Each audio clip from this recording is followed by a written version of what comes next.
За Лукашенко столько не выйдет никогда. Однажды дед говорил мне, когда светало вдали, мы с ним у дверей стояли и телеги мимо ползли. Видишь ли эти стены, за ними мы все живем.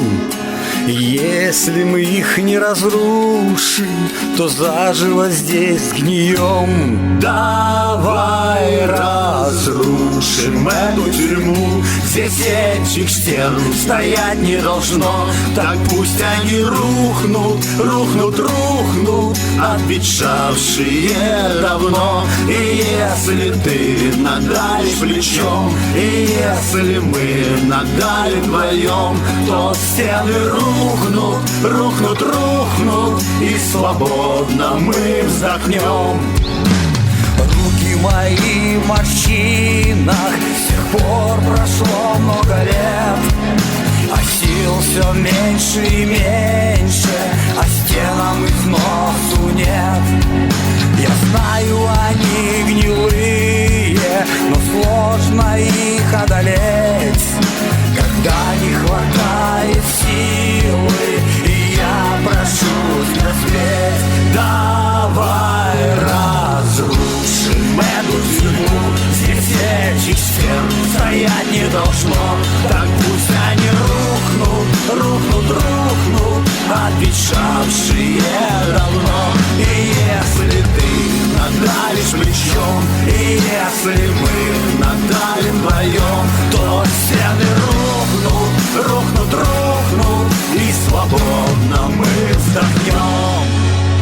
Деда давно не слышно, злой ветер его унес, но мы с ним стоим все так же, под тот же грохот колес. И когда кто-то проходит мимо, я стараюсь погромче петь ту песню, которую спел он, прежде чем умереть.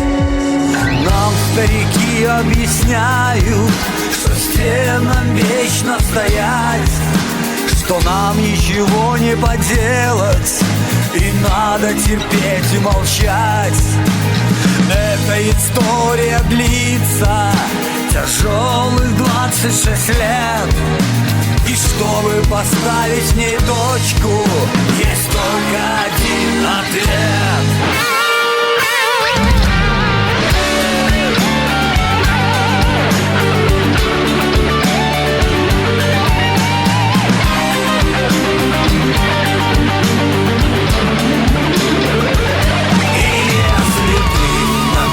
Плечом, и если мы надавим вдвоем, то стены рухнут, рухнут, рухнут, и свободно мы вздохнем. Давай разрушим эту тюрьму. Здесь этих стен стоять не должно. Так пусть они рухнут, рухнут, рухнут, обветшавшие давно. И если ты надавишь плечом, и если мы надавим вдвоем, то стены рухнут, рухнут, рухнут, и свободно мы вздохнем. Давай разрушим эту тюрьму.